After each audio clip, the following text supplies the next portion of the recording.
В далекой, далекой галактике не все далеко. Были места и не столь отдаленные. Там свой срок мотали то контрабандисты, то политические активисты, то даже джедаи. Но по какой статье их сажали? Кто и с каким оружием их ловил и сторожил? Как преступность и борьба с ней отличались во времена либеральной республики и авторитарной империи? Мы изучили фильмы, книги, игры и сериалы старого и нового канона, чтобы принести самый подробный ответ. Предупреждаем, после этого видео «Звездные войны» больше не покажутся вам светлой киносказкой. Потому что в светлых киносказках разумных существ не понижают в статусе, чтобы начать их законно кушать. Возвела поиск фактов в абсолют сценарист Гертруда. С великой силой ответственно озвучил текст Никита Анисимов, а законно и порядочно все смонтировал Влад Грампс. Вы на канале FunPay, не только торговой площадки для геймеров, но и сертифицированных космических юристов. И мы начинаем.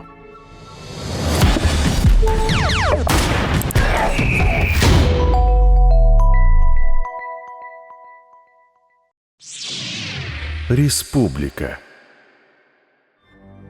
Республика – мирный союз планет-единомышленниц, в котором важен каждый голос. Главный оплот добра и демократии, чья власть опирается на справедливые законы и мирные договоры, заключенные без давления и запугивания. Галактическая республика существовала около 1000 лет, пока не сменилась Галактической же империей. И в сеттинге «Звездных войн» является одной из двух основных сторон, собственно, «Звездных войн».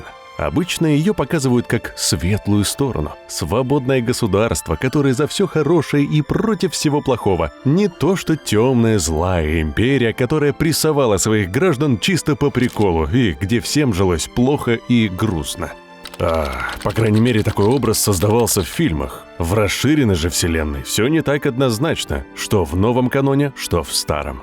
Если посмотреть дальше киносказок, то окажется, что у республики даже во времена расцвета были огромные проблемы с преступностью. Главным образом потому, что она республика, союз множества отдельных государств, у каждого из которых свое законодательство и политические интересы. Конечно, войдя в состав республики, они все согласились соблюдать ее общие законы. Например, отказаться от рабства. На заре своего существования республика вела масштабные войны против рабовладельческих систем, и никто не хотел их повторения. Общие законы осуждали наркоторговлю, защищали право на жизнь и частную собственность. И в идеале действительно должны были создать мирное, комфортное государство. Но когда равные маленькие страны собираются вместе, у них неизбежно возникают мелкие разногласия. О спорных территориях, налогах, пошлинах, даже у мирных государств есть куча причин разосраться друг с другом. И кто-нибудь из них неизбежно однажды положит тентаклю на законы республики, чтобы сделать что-то хорошее для своей планеты и подгадить соседей. Например, какой-нибудь негодяй украл чертежи секретной гоночной машины на планете А и быстренько улетел на планету Б. Полиция бросается за ним в погоню, но как только он пересек границу, он как бы уже и не виновен. На официальный запрос о выдаче преступника планета Б может ответить: «Ох, а мы его обыскали и никаких чертежей не нашли. Какая беда. Он очевидно невиновный гражданин. Мы не можем его выдать. Кстати, вы видели нашу новую гоночную машину? Вон какая красивая. Почти как у вас, только другого цвета». Конечно, пострадавшая страна могла подать в суд республики, но судебные разбирательства таких дел нередко тянулись столетиями из-за неторопливости республиканских бюрократов и препятствий со стороны преступников. Куда быстрее и проще нанять охотника за головами, чтобы разобрался с вором в обход закона. Если суд все же выносил приговор, преступника объявляли в розыск на всех подконтрольных республике планетах. Однако, чем дальше от столицы, тем более шаткими становились общие законы, и тем меньше было желающих следовать им. Целые планетарные системы могли служить убежищем преступного мира именно потому, что умело балансировали на гранях республиканских законов и бюрократии. Не говоря уже о том, что республика была не единственным государством в далекой галактике. Традиционно обителью преступного мира являлось внешнее кольцо, широкая полоса миров на краю галактики, большая часть которых находилась под властью союза хаттов.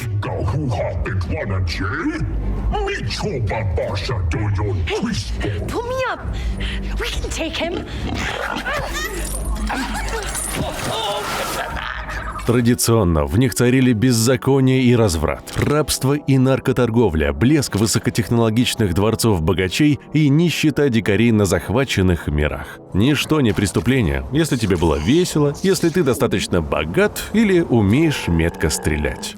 Выходцы из внешнего кольца частенько заглядывали в республику, чтобы развлекаться и работать. Пиратить, угонять секси-твилличек в рабство, выполнять заказные убийства, возить контрабанду и делать прочие нехорошие вещи. Конечно, мирной республике это не нравилось, но тут скрывается еще одна проблема. Республика была именно что мирной, то есть пыталась решать все конфликты бескровным путем. То есть чаще всего не решать их вовсе, а замести под ковер и сделать вид, что никакой проблемы нет. Не начинать же войну только ради того, чтобы спасти из рабства маму маленького мальчика. Поэтому Сенат Республики ограничивался выражением глубокой обеспокоенности и накладывал на миры внешнего кольца санкции. Хатты могли бы этими санкциями подтереться, но у них очень маленькие ручки. Они не дотягивались. Поэтому указы республики в их регионах просто игнорировали. Впрочем, нельзя сказать, что республика совсем не боролась с преступностью. Она честно пыталась.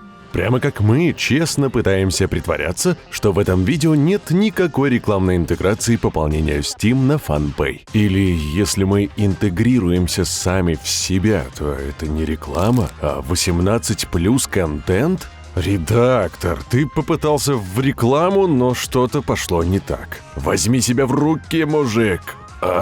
Вы извините. Вернемся уже к видео.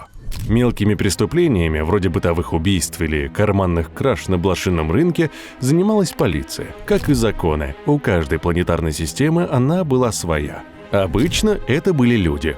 Или не люди, нанятые мелким государством и снабжаемые довольно скромным снаряжением по меркам далекой галактики. Обычная лазерная пуколка, маленький летающий бобик, форма в цвет государственных символов – достаточно, чтобы задерживать дебоширов или красиво выглядеть в новостях. Не верю своим глазам. Джедай. И все еще живой. Нас ожидает сенатор. На некоторых планетах полиция казалась народу чем-то хорошим. Бравые ребята, которые защищают людей от преступлений и всегда готовы прийти на помощь. На других полицейским приходилось прятать лица и использовать устройства для изменения голоса, чтобы граждане не смогли выследить полицейского и пристрелить вместе с его семьей, пока он безоружен. Иронично, что одной из вторых планет был Корусант, столица республики. Свобода и демократия там царили только на верхних этажах небоскребов. А чем ниже, тем больше опасных гетто, куда полицейскому не стоит ходить одному. На богатых и развитых планетах полицейских дополняли дроиды. С одной стороны, неподкупной страж, с другой, во времена республики пользы от них было примерно 0. Они туповатые, часто ломались и к тому же их снабжали нелетальным оружием. Было бы очень неловко, если бы патрульный на Корусанте застрелил какого-нибудь важного гостя за пьяный дебош. Империя потом придумает им более эффективное применение, но об этом чуть позже. Довольно часто полиции не хватало сил и полномочий, чтобы бороться с действительно серьезными преступлениями. Сложно гонять флотилию пиратов, когда в твоем распоряжении только тачка с мигалкой. Еще сложнее арестовать за взятку чиновника, который платит тебе зарплату. Поэтому с организованной преступностью боролись множество разных спецслужб. У многих планет была собственная армия, чтобы бороться с пиратами или недружелюбными соседями. Те же, кому иметь армию запрещали договоры с республикой, выкручивались, создавая королевскую гвардию, добровольную милицию или еще какие-нибудь вооруженные формирования. Были и такие дурачки, кто свою армию распустил без всякого республиканского давления, как министр Эко из системы Хетцаль, описанный в книге «Свет джедаев». Он посудил так: зачем тратить бюджетные деньги на солдат, когда в системе все спокойно? А если что-то случится, всегда можно позвать на помощь республику. Но когда неведомое нечто из глубин космоса начало одну за другой разрушать хетцальские космические станции, Эко не раз пожалел о своем решении. Ведь республиканский флот далеко, а неведомое нечто развалит его планету уже через 49 минут. Тем не менее, звать на помощь республику весьма распространенный способ решать проблемы в далекой галактике. Когда планетарные системы сталкивались с трудностями, которые не могли решить сами, они отправляли запрос в Сенат или Джедайский орден. И у республики было кого прислать на помощь. В новом каноне не раз проговаривается, что мирная республика не имела собственной армии. Однако у нее было несколько, по факту, армейских вооруженных формирований для защиты всех хороших и нападения на всех плохих. Когда разногласия между планетами становились слишком проблемными, например, если правительства этих планет блокировали торговые пути, к ним отправляли сенаторов или послов. Они должны были уговорить конфликтующие стороны помириться. А чтобы сенатора не пристрелили во время переговоров, за их безопасностью следила Синяя гвардия. Если мирно не получалось, вместо посла отправлялись Синие командос, элитный спецотряд гвардейцев, который занимался уничтожением вооруженных преступников.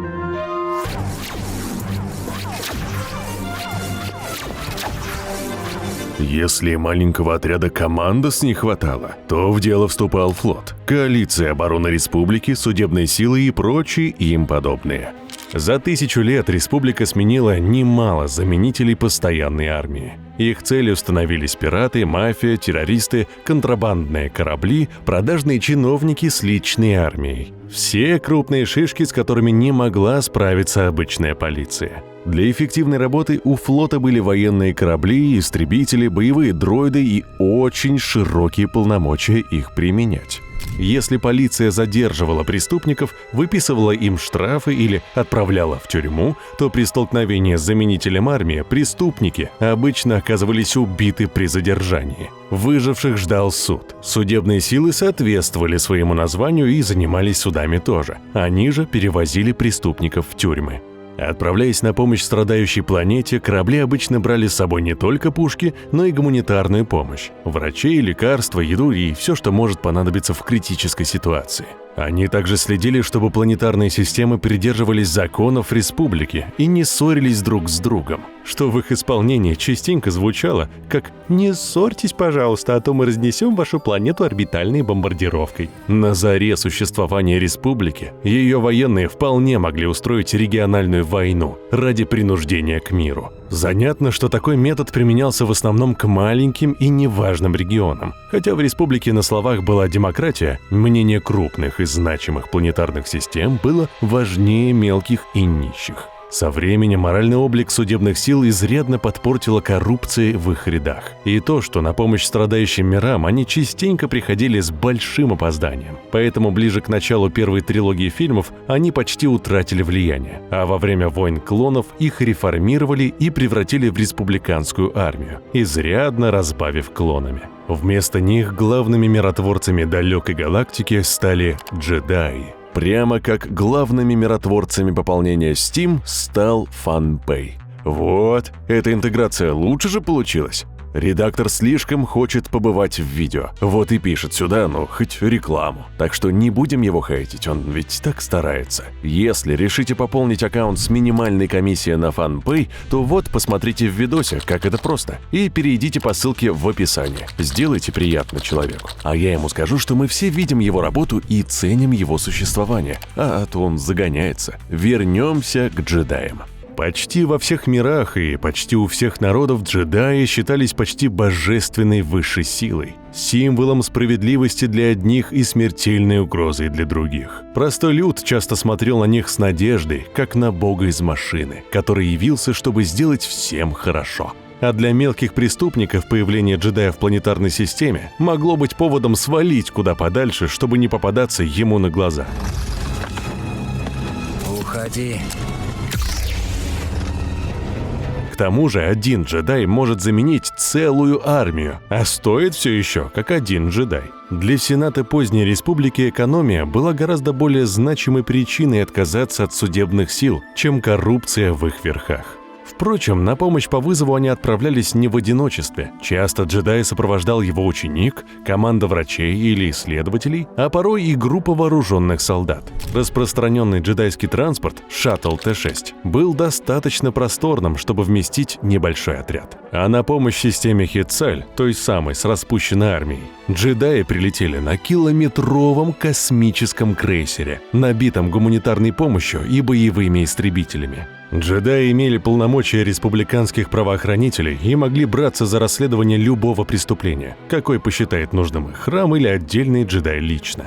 Так, Дуку, когда еще был членом Ордена и засветился в сериале «Сказания о джедаях», посчитал подозрительной смерть своей коллеги-джедайки Катри и начал расследование. Катри защищала сенатора мелкореспубликанской планеты и погибла в перестрелке с оппозицией. Мирная республика, демократически избранные лидеры, вооруженные мятежники против них – обычное дело в далекой галактике. Однако Дуку показалось странным, что джедайка умерла, а сенатор цел и невредим. Ведь оппозиционеры обычно стреляют в политиков. Он должен был отправиться на тот свет сразу после смерти своей защитницы. Чтобы разобраться, что же на самом деле произошло, Дуку опросил свидетелей и осмотрел место преступления. Единственным свидетелем был выживший сенатор, который путался в показаниях, а место преступления находилось в лесу, где на деревьях еще остались следы лазеров. Изучив траекторию выстрелов и положение тела убитой, Дуку убедился, что сенатор однозначно врет. В Катре выстрелили со стороны, которую она защищала.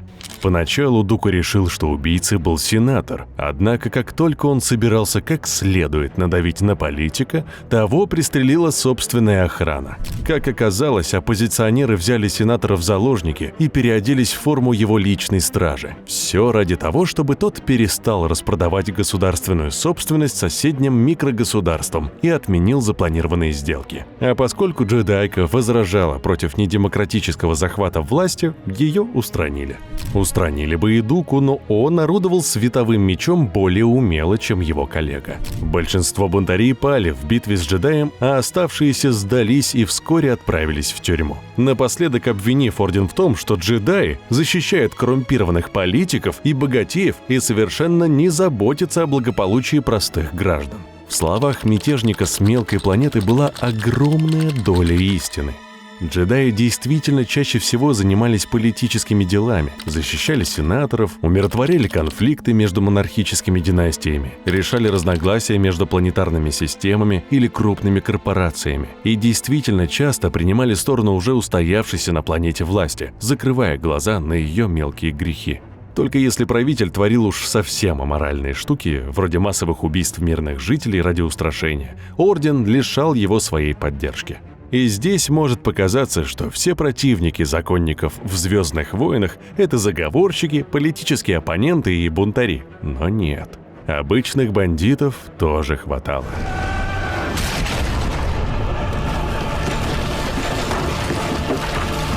Самыми известными категориями преступников в «Звездных войнах» являются контрабандисты и охотники за головами. Как мы уже упоминали, республика любила накладывать санкции на миры, которые не поддерживали ее законы. Санкции заключались в ограничении на торговлю или въезд в республику. Многие граждане хаттских миров, по идее, должны быть арестованы, как только окажутся в правовом пространстве республики. Но миров в республике было больше, чем она могла эффективно контролировать. Всюду в галактике встречались такие захолустья, куда судебные силы или джедаи не заглядывали веками, и преступность там чувствовала себя ох как свободно. Криминальные миры подчинялись законам только на словах, особенно когда преступники платят, а законники нет. Для маленьких колоний, состоящих из пары рудников и городка вокруг них, преступный мир был более надежным источником доходов, чем торговля с республикой. А для молодежи из рабочих семей карьера в мафиозном клане была единственным шансом выбраться из нищего захолустья. Хатты, мандалорцы и прочие непокорные миры внешнего кольца очень охотно везли на планеты республики нелегальное оружие, наркотики и всякие запретные развлечения. А торговые связи между ними обеспечивали множество контрабандистов. Даже на самых законопослушных планетах находилось немало капитанов, желающих подзаработать. Возить контрабанду было легко, особенно рядом с легальным грузом. Отследить ее с точки зрения правоохранителей сложно, особенно если нелегальный груз в пару кило спрятан на космическом грузовике размером с город. А если риск слишком велик, капитан мог выбросить контрабанду куда подальше. И все, он кристально чист перед законом. Правда, клиент может потом спросить за утерянный товар. Но с мафией договориться проще, чем с республиканцами.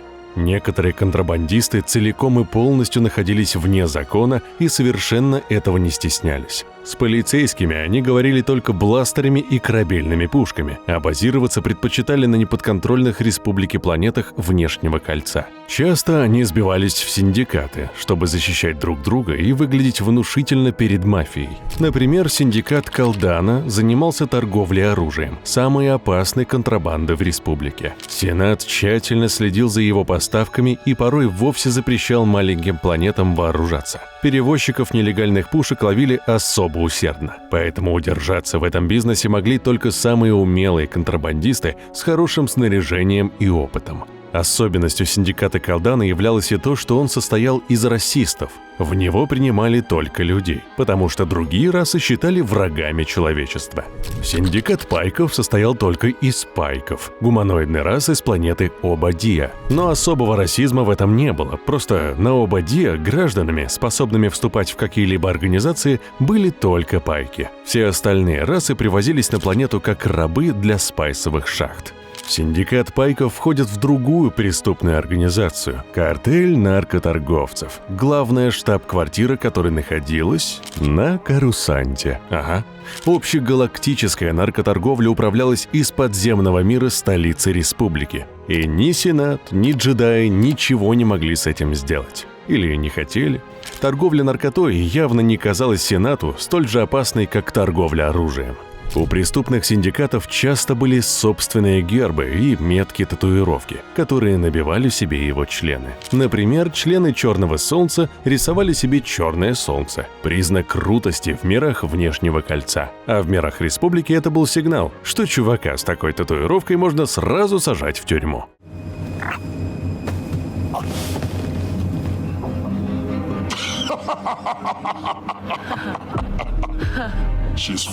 Охотниками за головами называли тех, кто выполнял заказные убийства или похищения. Несмотря на лютую незаконность этих занятий, в республике охотники за головами чувствовали себя, на удивление, спокойно. По сути, они были элитой преступного мира, на обслуживание которой работала масса преступников поменьше. Нелегальные торговцы обеспечивали их снаряжением на черном рынке, куда товар привозили пираты и контрабандисты. Подпольные мастерские ремонтировали их корабли. Разнообразные шпионы добывали для них информацию. Специальные агентства организовывали наемников, сортировали заказы и следили за надежностью обслуживания. Охотники тоже собирались в картели и синдикаты, чтобы помогать друг другу и вытаскивать друг друга из тюрем. Коготь Крайта, например, состоял из 6 постоянных членов и еще 5 охотников, которые присоединялись к нему время от времени. Во время войн клонов он был элитой из элит, ибо в него входили самые именитые и дорогостоящие охотники, вроде полуджедайки Ауры Синг, полуситхши Вентрес и Боба Фетта.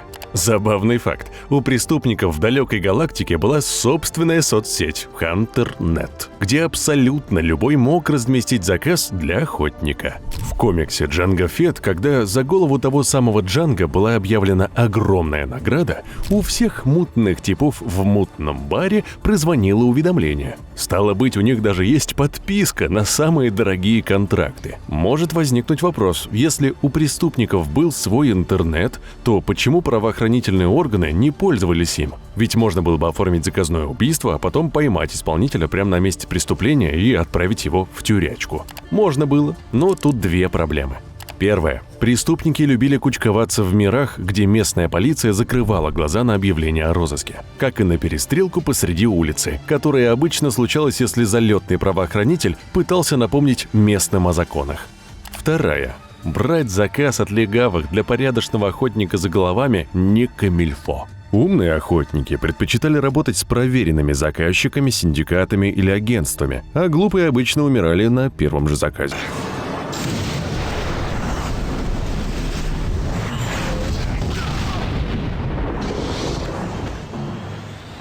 А еще некоторые правоохранители пользовались Даркнетом не чтобы ловить преступников, а чтобы брать контракты на заказные убийства.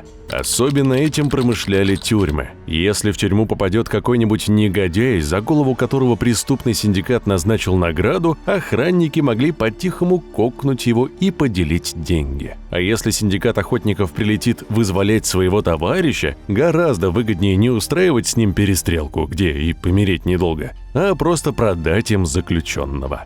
И не только мелкие охранники переступали закон ради денег. Судья Хуиджари из судебных сил республики взял заказ на охотника за головами Джанго Фетта. А чтобы его выполнить, выпустил из тюрьмы другого охотника, Ауру Синг. Она должна была выполнить заказ и в награду получила бы сокращение срока отсидки, а судья получил бы деньги от мафии. Правда, у него не хватило силы и скорости, чтобы контролировать бывшую подаванку, поэтому лазером между глаз получил в итоге он. Пожалуйста, не убивайте меня, все, что хотите, назовите свою цену. Спектр заказов у охотников за головами был крайне широким. Мафиозные кланы заказывали должников, чтобы стрясти деньги, показать, что случается с тем, кто не платит по счетам, или, в очень редких случаях, наказать тех, кто смотрит ролики фанпэй и не подписывается на канал. Никого не напоминает. Но к теме. Главы преступных группировок заказывали соперников. Корпорации нанимали охотников, чтобы подгадить конкурентам. Генералы планетарных войск нанимали их, чтобы устранить диверсию в лагере врага или спасти военнопленных. Ситхи заказывали украсть секреты джедаев. Даже джедаи были не против нанять профессионального преступника, чтобы разузнать секреты преступного мира и побыстрее настичь тех, кто смотрит ролики и не подписывается на канал. Да, это еще один очень каноничный факт. Мы тут фанпэй-лароведы, нам можно верить. И на нас можно подписаться. Что уж говорить о республиканских политиках. Демократия демократией, а заказные убийства по расписанию. Свободно избранного сенатора мог заказать даже собственный электорат, если политик зазвездится или продастся врагам родной планеты. К тому же, как мы уже упоминали, республика была огромна, и маленькие неважные миры могли ждать справедливости или помощи от Сената бесконечно долго. Некоторые из них начинали задумываться, а что если немного поторопить республиканских бюрократов? Может, стоит сделать что-нибудь значительное, чтобы привлечь внимание больших шишек? Когда торговая федерация оккупировала планету Набу, чтобы продавить ее правительство на невыгодную сделку, королева Амидала лично полетела в столицу республики, чтобы выступить перед Сенатом с пламенной речью. Но многие другие выбирали более радикальные способы напомнить галактике о своем существовании. Например, жители планеты Вейл похитили сына своего сенатора, чтобы напомнить политику о предвыборных обещаниях. А когда джедай приехал их умиротворять, похитители бросились жаловаться ему на свои проблемы. В итоге по шапке получили все. Похитителей постреляла сенаторская стража, сенатора и стражу помял джедай, возмущенный несправедливостью, а джедаю сделал выговор совет магистров за недостаточно мирное решение проблемы. Корнелиан-4 в архивах республики вообще был помечен как мертвая, бесполезная планета без ценных ресурсов. Настолько было всем пофиг на его жителей. Случайно попавшим туда джедаям пришлось послать судебным силам ложный сигнал об экологической катастрофе, чтобы те прилетели и решили местечковый военный конфликт, задолбавший мирных жителей планеты. Ага, даже джедаям приходится порой обманывать республиканскую бюрократию, чтобы добиться помощи от государства. Джедайка Бери Софи взорвала нанодроидов в храме в знак протеста против новой политики Ордена, который вмешался в войну клонов и сделал джедаев солдатами.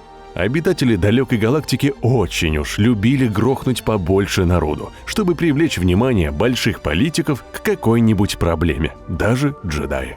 Конечно, похитителей террористов ждали суд и тюрьма, но многие считали это допустимой жертвой, ведь теракты действительно работали. Действительно привлекали внимание Сената или джедаев, и жизнь простых обитателей планеты действительно менялась к лучшему. Эй, ты кто? Я тот, кто захватил AT-AT. А ты кто? Тот, кто очень злит империю. Но погодите-ка, а джедаев суд и тюрьма тоже ждали? Или они стояли выше закона? Когда как? В старом каноне было предостаточно не очень высокоморальных джедаев. Обширные полномочия позволяли им творить почти все, что вздумается от имени закона и республики. Охотник за головами убил политика по заказу другого политика? Он негодяй и преступник. Джедай убил политика по заказу другого политика? Это совсем другое дело. Это было по справедливости. Даже оставаясь на светлой стороне силы, некоторые джедаи пользовались служебным положением или джедайским гипнозом, чтобы облегчить себе жизнь в обход закона и норм приличий. Или же слишком усердно склоняли регионы к миру на миротворческих миссиях. Джорус Гбаут или Дууку были не против применить парочку ситских приемов во время переговоров. Например, придушить оппонента, чтобы быстрее соглашался с доводами справедливости. Что уж говорить о тех, кто поддался темной стороне. Их путь был усеян преступлениями гуще, чем Корусант небоскребами. Ученица Дуку, Камари Воса, например, бросила орден и возглавила преступный синдикат. Аура Синг сбежала из ордена и стала известной охотницей за головами. А когда сам Дуку разочаровался в республике, это привело к войне на всю галактику. В новом каноне Дисней значительно сократил число неоднозначных джедаев, сделав их положительными няшками, некоторые из которых просто немного запутались. Однако дебоширы, упомянутые в сериалах и фильмах Лукаса, остались, как и упоминания тюрем для джедаев.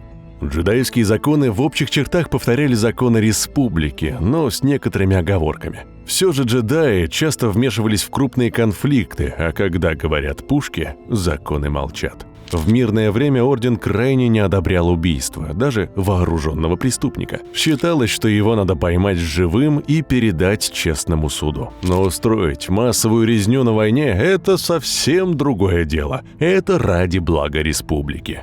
Осуждалось и неподчинение приказам храма. Непокорного джедая могли лишить госфинансирования и выгнать из ордена на вольные хлеба. Некоторые джедаи предпочитали уходить из него сами, если были не согласны с решениями магистров. Например, если считали решения храма слишком резкими или, наоборот, слишком мирными. Были и такие, кто оставлял орден, чтобы заняться наукой и не отвлекаться на миротворчество. Асока Тано оставила орден, когда разочаровалась в джедайском правосудии, и ее обвинили в преступлении, даже не проведя расследование.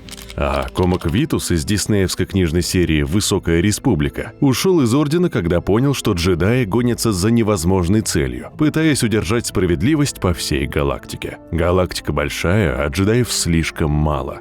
На таких оставшиеся в ордене посматривали с сожалением, как на потерянные ценные кадры. Однако не препятствовали и не преследовали ушедших. Но вот что Совет джедаев не терпел в любом виде, так это переход на темную сторону. Яркое проявление эмоций, которое привело к жертвам среди невиновных, излишний интерес к ситхам и их силовым приемам. Такого рода штуки. Если джедай наступил в темную сторону немножко и без жертв, его могли простить. Дать время подумать и отмыться, отправив на какую-нибудь неважную должность, вроде библиотекаря. Но если тот перешел на темную сторону нагло и открыто, вошел во вкус и отказался возвращаться, то приговор у него был один – казнь. Правда, преследовать таких преступников было сложно, и порой те успевали прожить долгую и яркую жизнь. Граф Дуку 29 лет успешно избегал джедайского правосудия, и успешно бегал бы дальше, если бы его не предал собственный учитель ситх. Для тех джедаев, кто сам вернулся на светлую сторону, но все же запятнал себя преступлением, строили тюрьмы. В каждом крупном храме был тюремный отсек для мятежных форс-юзеров. Для тех, кто не в курсе, это общий термин для всех, кто владеет силой. Каноничные сборники с подробным разбором локаций, которые выпускаются для мастеров настолок или особо упорных фанатов, описывают его как большой комплекс с сотнями камер. Стены там были сделаны из картозиса, редкого металла, который не прожечь лазером или световым мечом. Для дополнительного укрепления его покрывали сплавом, нечувствительным к силе, чтобы заключенные не могли воспользоваться телекинезом. Двери камер и коридоров были дополнительно укреплены генераторами защитных щитов. Особый плюс, что они были прозрачными и пропускали звук, а значит, следователи могли поговорить с заключенным, не выводя его из камеры. Напротив камер находились наблюдательные посты охраны, а коридоры патрулировали дроиды. Бонусом весь комплекс был отделен от основного храма еще одним защитным щитом. В Диснеевской Высокой Республике в таком тюремном комплексе сидел Эзлин Релл, джедай, перешедший на темную сторону. Обычно задержание ситха заканчивалось смертью одной из сторон, но Релл сдался лично магистру Йоде. Древний джедайский мудрец считал, что может вернуть парня на светлую сторону. Хотя немало членов Совета предпочли бы видеть потенциального ситха мертвым, чем сидящим в тюрьме. Для особо важных отступников строили отдельные тюрьмы на отдаленных планетах. Цитадель на Лолосаю, например, считалась самой защищенной джедайской тюрьмой. В новом каноне мелькала информация, что туда отправляли джедаев-предсказателей, потому что Орден считал дар предвидения очень опасным. Туда отправляли и глав преступных синдикатов, чтобы их не освободили сообщники.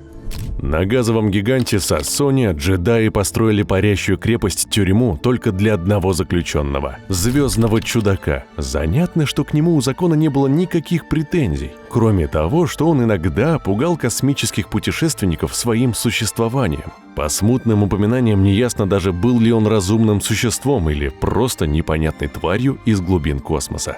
Примерно по таким же принципам строили тюрьмы и для обычных преступников. Своя тюрьма была на каждой военной базе и на каждой населенной планете, чтобы не везти далеко пойманных пиратов или военнопленных. А для злостных рецидивистов или членов преступных синдикатов строили тюрьмы на отдаленных планетах, обычно на плохо обитаемых планетах, чтобы затруднить преступникам побег. Лолосаю с джедайской тюрьмой натурально разваливалась на части. Поверхность планеты бурлила лавовыми озерами и вулканами. На Мегалакс Бета силовое поле тюремного комплекса защищало от огромной гравитации планеты, которая раздавила бы любого беглеца. На планете Пипиир периодически шли ядовитые дожди. Занятно, что республика потратила кучу денег, чтобы построить там тюрьму, но не озаботилась тем, чтобы помочь местным жителям.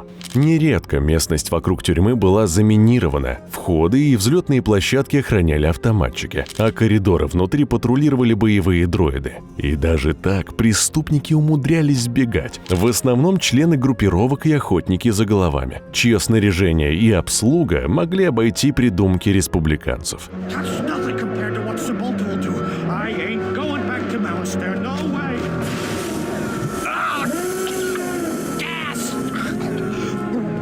Чем старше становилась республика, тем тяжелее вращались шестерни ее правосудия, тем больше усилий приходилось прилагать простым людям, чтобы заставить закон работать. И тем проще жилось преступникам. Все больше коррупции было в Сенате, все меньше сенаторы пеклись о своих избирателях, все чаще происходили теракты ради привлечения внимания.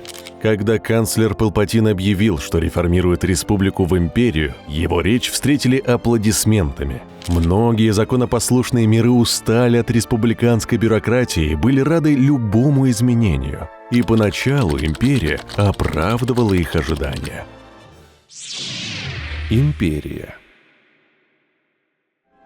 Суды больше не длились годами, приговоры выносились быстро. Региональные власти, всякие мофы и губернаторы получили возможность судить и выпускать указы от имени империи, что разгрузило государственную судебную систему. Полиция получила больше полномочий и серую форму. По сути, она слилась воедино с армией и стала ее нижним подразделением, которое занимается мелкопреступностью. Республиканская армия стала имперской и развернула свои корпуса на каждой подконтрольной планете, готовая прийти на помощь в борьбе с преступностью в любой момент, даже когда ее не звали. Одинаковые клоны в одинаковой броне бдили за порядком во всех уголках галактики. Одинаковым стало и законодательство. Совершив преступление на одной планете, преступник уже не мог благополучно сбежать на другую. Там его тоже ждал арест. Криминальные миры бывшей республики активно вычищала имперская армия, нередко орбитальной бомбардировкой.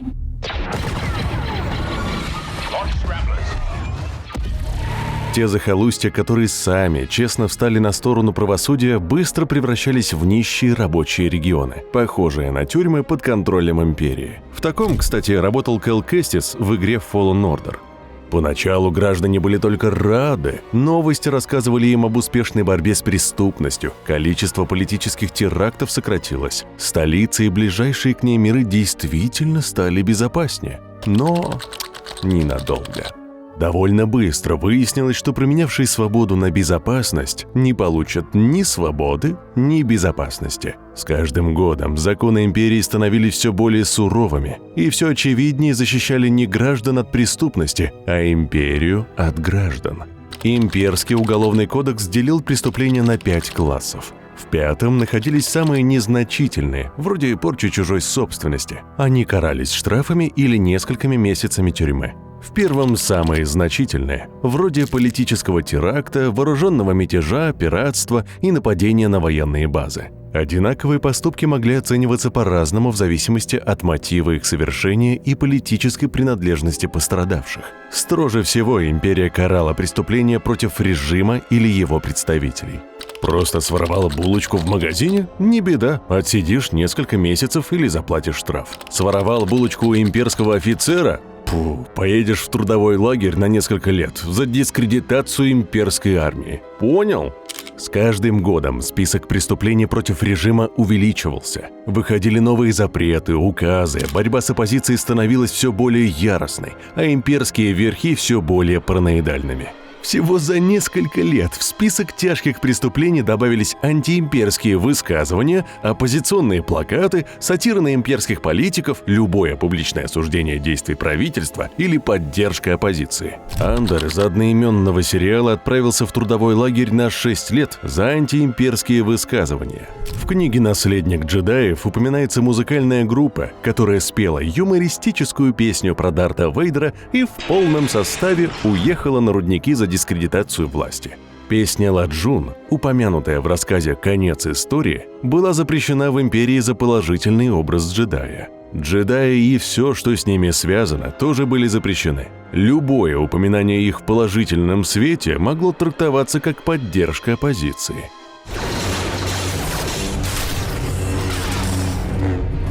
К полиции и армии добавились всякие ИСБ, Компсноп, Негрупп, КЗП, ГОСГ и УР. За аббревиатурами прятались разветвленные министерства, комиссии и службы, которые контролировали, чтобы все сферы общества колебались вместе с линией партии. Коалиция прогресса следила за всеми видами искусства, заказывала художникам пропагандистские плакаты, романы и пьесы и строчила разгромные рецензии на тех, кто не соответствовал курсу государственной идеологии. Их осуждающие статьи помечались красным значком, и некоторое время творцы даже гордились, получив такой.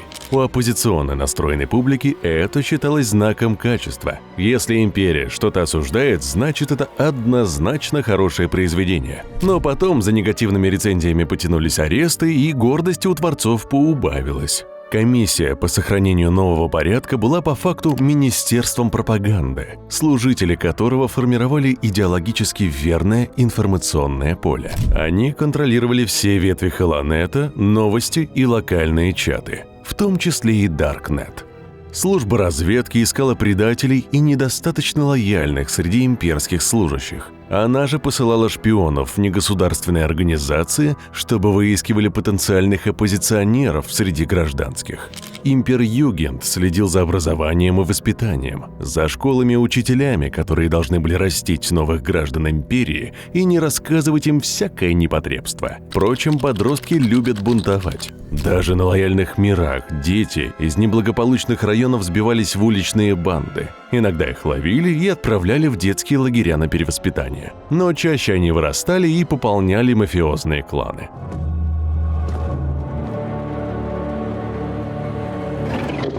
Hey, wait!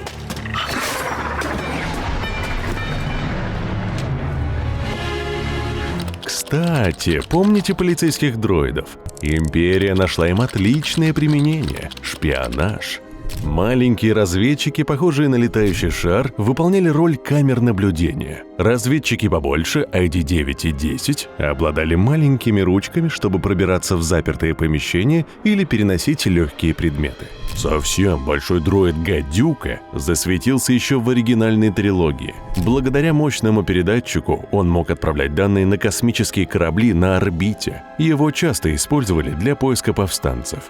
Даже рупор с пропагандистскими кричалками мог иметь встроенную прослушку. Поэтому имперским гражданам приходилось следить за словами, чтобы какой-нибудь пролетающий мимо фонарь не записал, как они говорят, неприличное про императора. А к тем, кто дискредитирует власть, могли наведаться человекоподобные дроиды-полицейские. Империя создала новые модели робокопов. Более мощные, умные и смертоносные, чем старые республиканские образцы. Правда, стоили они дорого и использовались только на особо важных миссиях. А еще могли сломаться настолько капитально, что обретали собственную волю и вставали на сторону преступников. Казалось бы, при таком уровне контроля империя должна была полностью подавить мафиозные группировки, но ей просто не хотелось. Who are you? Run.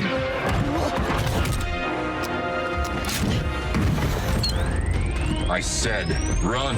Придя к власти, император первым делом решил навести порядок во внешнем кольце, на окраинах галактики, куда традиционно не доходил свет законов. Маленькие, неважные захолустья захватили силой, заменив прежнюю власть на имперских офицеров. Но на крупные планетарные государства сил не хватило. Поэтому хаттов и прочие мафиозные группировки склонили к подчинению другим способам. На заре своего правления император буквально устроил созвон с криминальными авторитетами и попросил их вести себя прилично. Звучит довольно нелепо, да? Стал бы целый император снисходить до шпаны. Но галактика большая, и крупные преступные синдикаты в ней тоже были очень большими. Под контролем каждого из них находился значительный кусок космоса и торговых путей.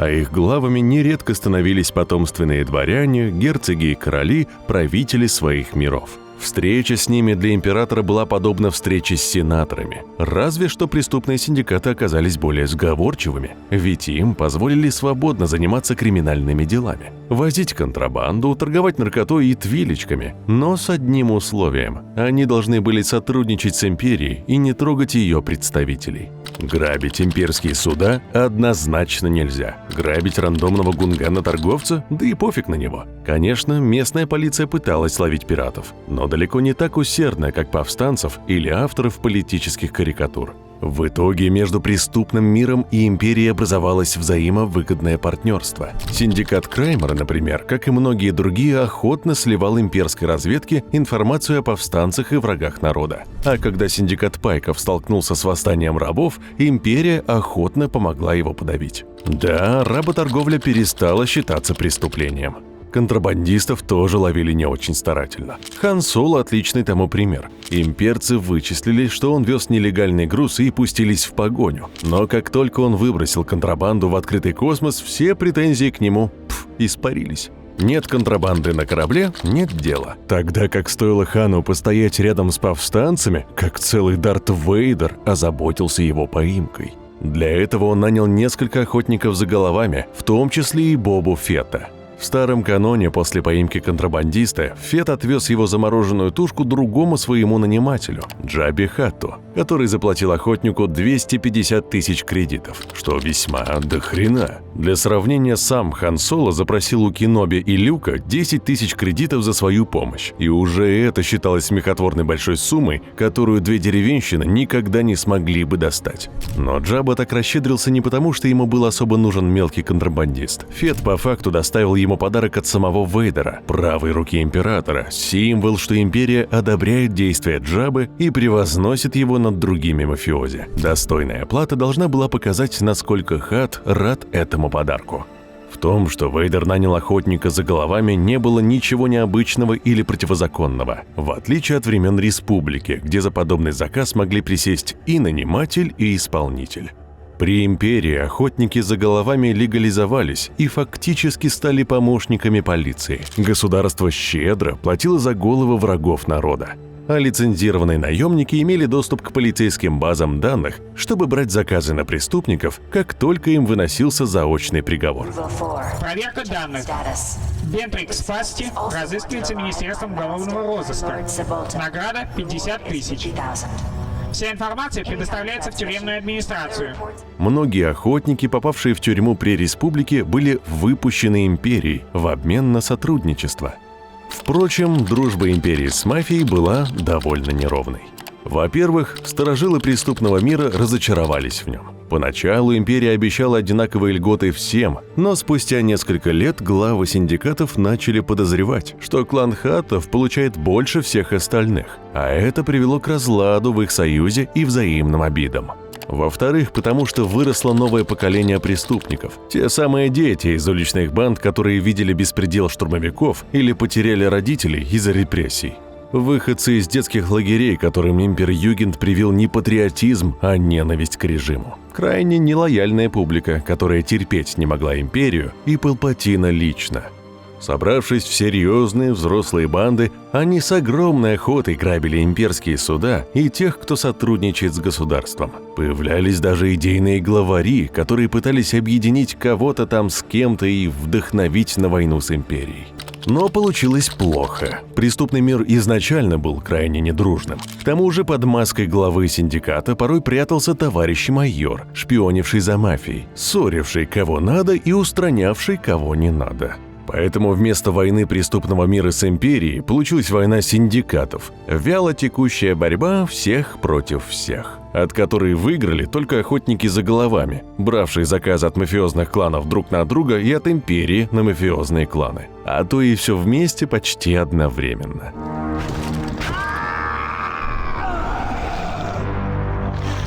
Биография дроида-убийцы IG-88 буквально выглядит как «работал на главу синдиката, а потом взял заказ на него». «Работал на Вейдера, а потом взял заказ на него». Головы имперских политиков частенько заказывали на Хантернет, хотя одолеть лорда ситхов так никто и не смог. Впрочем, большинство охотников предпочитали работать на империю. Чаще всего она заказывала самых опасных и серьезных преступников – джедаев и повстанцев. Джедаев император объявил главными виновниками всех бед галактики и всех проблем республики. Якобы из-за них начались войны клонов, а канцлер Палпатин из миловидного старичка превратился в поджаренного гремлина. Эту пропагандистскую идею с радостью подхватили миры, которые еще при республике были настроены против джедайского ордена. В галактике существовало немало народов, которые боялись форс-юзеров или пострадали из-за войн с ними. Большинство джедаев были казнены во время приказа 66, велевшего клонам застрелить своих командиров. Но некоторым удалось скрыться. К тому же в галактике постоянно рождались новые форс-юзеры, из которых могли вырасти новые джедаи. Для охоты на тех и других император организовал инквизиторий. Когда республика реформировалась, слуги императора основательно прошерстили по джедайским тюрьмам, вытащив оттуда мятежных джедаев. Из них была сформирована группа инквизиторов, высокопоставленных слуг императора, выше которых только он сам и Вейдер. Инквизиторы были зеркальным отражением Ордена Джедаев при Республике. Они находились на темной стороне силы, которая в них старательно выращивалась множеством тренировок и испытаний. Часть из них проводил сам Вейдер, любивший отрубить ученикам руку, чтобы лучше учились.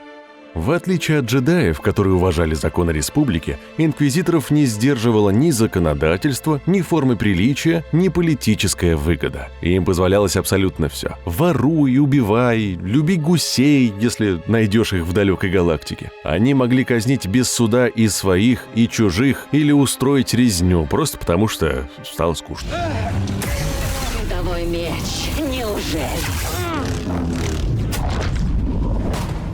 Порой они устраивали массовые казни в каком-нибудь мирном поселке, чтобы выманить джедая, рассчитывая, что тот непременно выступит против несправедливости. Единственное преступление, за которое инквизиторы осуждали, это переход на светлую сторону силы. Единственный приговор – это казнь. Такое считалось предательством. И за малейший намек на сомнения в курсе партии за головой инквизитора приходил лично Вейдер. Впрочем, некоторые инквизиторы все равно сбегали, насмотревшись на вседозволенность и жестокость своих коллег. Снова можно вспомнить Беррис, которая шаталась туда-сюда по сторонам силы и все же осталась на светлой. Она сбежала с должности на первой же вылазке и остаток своих дней посвятила джедайскому целительству. Ни бывшие коллеги, ни Вейдер за ней так и не пришли. Инквизиторов было мало, а целей, которые им нужно поймать, много. И с каждым годом существования империи их становилось все больше. А все из-за повстанцев. С самого начала у императора была оппозиция. Группа политиков, которые не одобряли реформацию республики или выступали против некоторых его законов. Те, кто выступал против слишком активно, быстро оказались в тюрьмах, как губернатор Лотала или король Мон-Каламари. Те, кто был поумнее или побогаче, посмотрели на своих неудачливых коллег и сговорились выступать против империи иначе. Например, финансируя террористические группировки. Так и зародилось движение повстанцев, самое большое подполье империи. Оно состояло из множества отдельных групп разной степени этичности и законности. Некоторые были почти легальными, обычные люди и нелюди, которые работают на обычной работе где-нибудь в офисе и только иногда аккуратненько постукивают повстанцам. От них подполье получало сведения о передвижении имперских судов и грузов. Периодически их ловили спецслужбы и пытали на допросах, а потом отправляли в трудовые лагеря. Но на их место быстро приходили новые. Чем больше лютовали имперские власти, тем больше было желающих хоть как-то выступить против них. Некоторые были, по сути, военным флотом. Многие миры отказались присоединиться к империи добровольно, поэтому их заставили силой. Их проигравшие армии отступали, чтобы потом присоединиться к повстанцам. Так случилось с родным миром Мон-Каламари, подарившим галактике мемного адмирала Акбара. Некоторые повстанцы были по сути террористами или пиратами, которые радостно взрывали и грабили на 10% ради благой цели, на 90% ради денег и ради поддержки, которую оказывало подполье своим союзникам. Пока император созванивался со своими криминальными авторитетами, политики из оппозиции заводили своих. Банды из выросшей при империи молодежи были только рады подгадить имперцам с пользой для идеи и кошелька. Бывало, что целые расы и народы присоединялись к повстанцам, потому что империя прессовала их расизмом. Унаследовав от республики множество нечеловеческих миров, империя быстро стала ксенофобской. Люди в ней считались высшей расой, самой умной и способной, а значит, достойны занимать высокие посты и рулить галактикой. Нечеловеческим расам досталась второстепенная роль. Особенно не повезло Вуки и Тальзам. Их империя отнесла к неразумным животным. Вуки было удобно использовать на строительстве и в рудниках, ведь они сильные и послушные. А еще им не надо платить, и даже дело шить не надо. Поймал в лесу и вези на рудник. Сплошное удобство для имперских чиновников.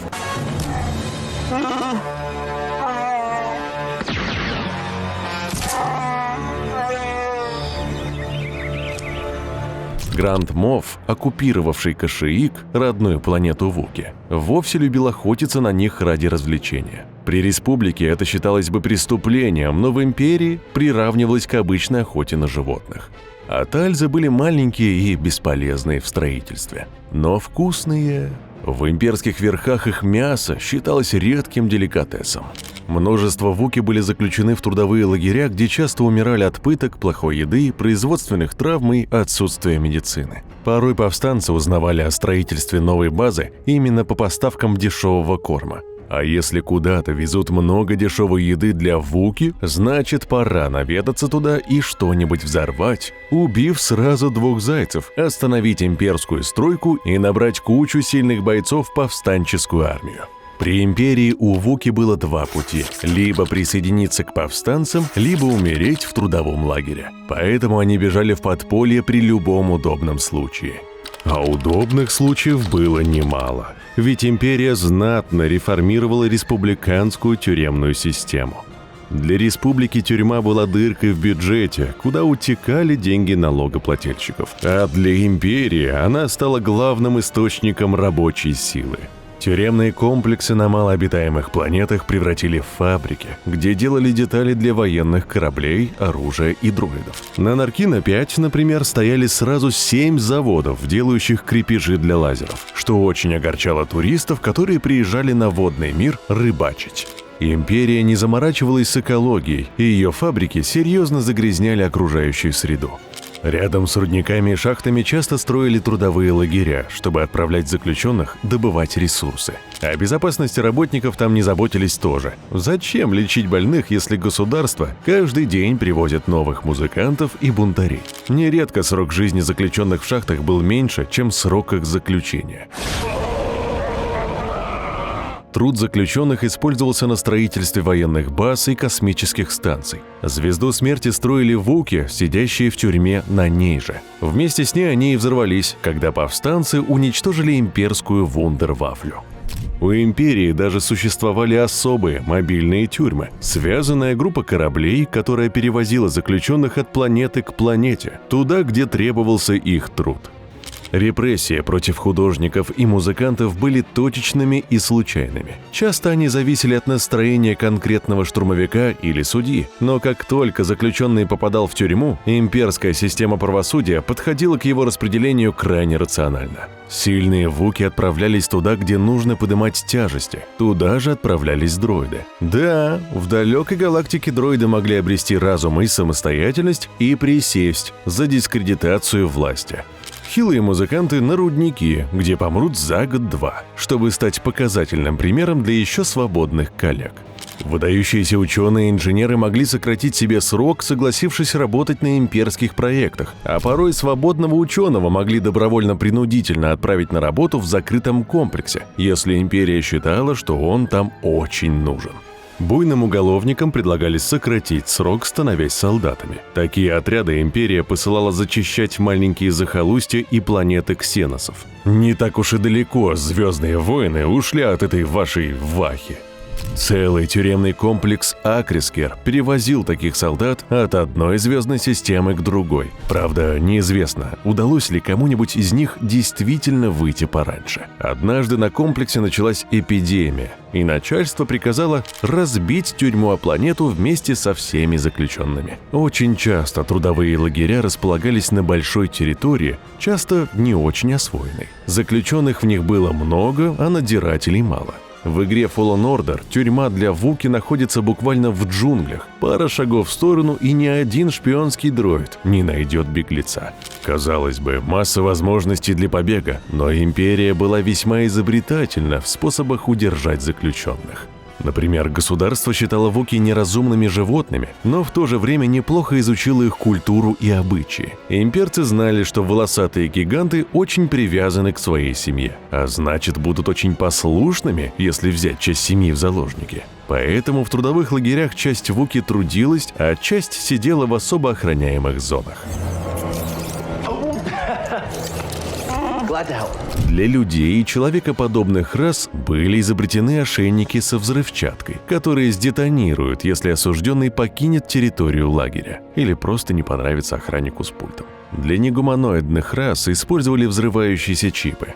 А тюрьмы-фабрики, как и обычные тюрьмы в республике, строились в труднодоступных местах – под водой, под землей, под кислотными дождями. Все, чтобы самые распространенные расы галактики не могли так просто сбежать из них. Да и улететь из отдаленного захолустья без личного корабля не получится. Поэтому сбегать обычно получалось только у членов мафиозных группировок или повстанцев, кому сообщники могли подогнать транспорт и помочь с удалением контролирующего чипа.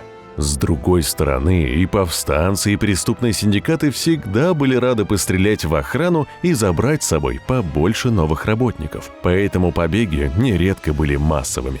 Чем больше лютовали репрессии империи, чем больше заключенных отправляли в тюрьмы, тем больше раздувался криминальный мир.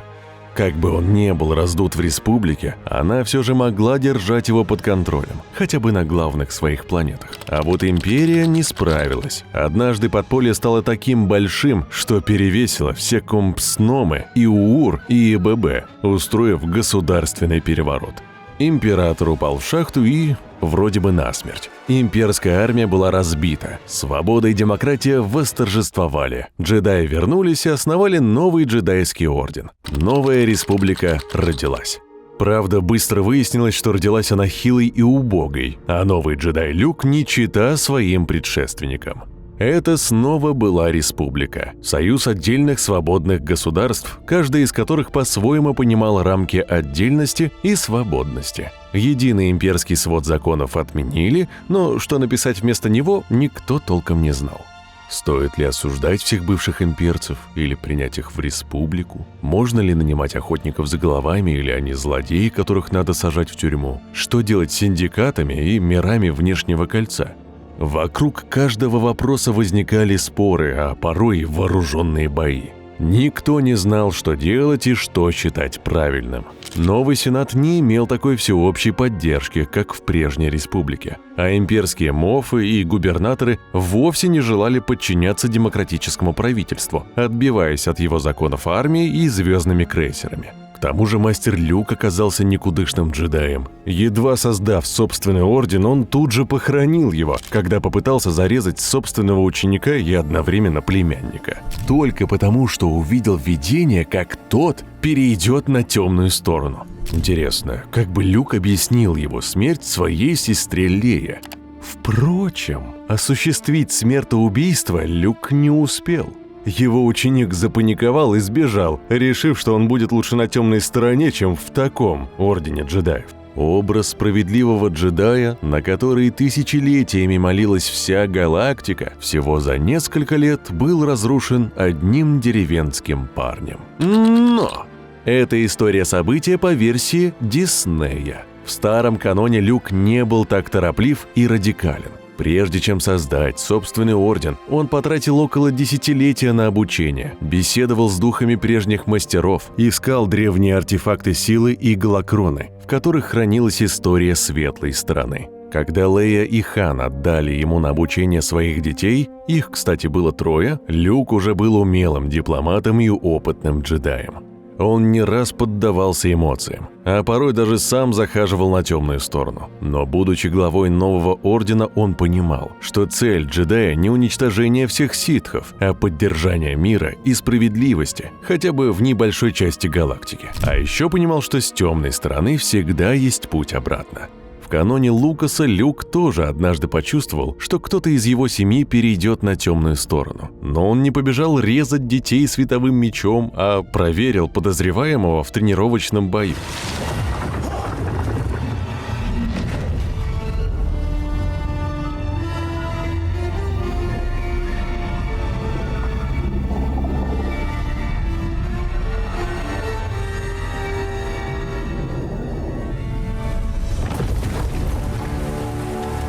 И в целом Люк Лукаса не торопился убивать кого-то. Даже с полноценным ситхом он мог заключить подобие мира, если тот не нападал первым. Отнимать чужую жизнь, не разобравшись как следует, это не по-джедайски. Потому его орден стал крепкой опорой для новой республики, переняв многовековые традиции джедаев и многовековую любовь к политическим срачам. В целом, в старом каноне у государства повстанцев тоже было не все гладко.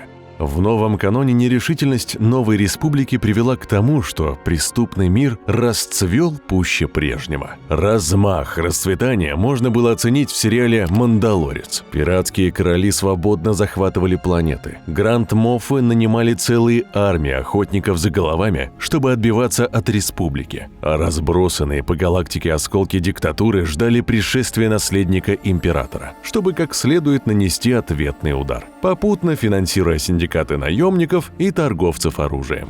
Ни Сенат, ни Люк с отрядом школоты не могли усмирить разбушевавшиеся преступные банды, которые увлеченно делили оставшиеся без защиты захолустья и торговые пути.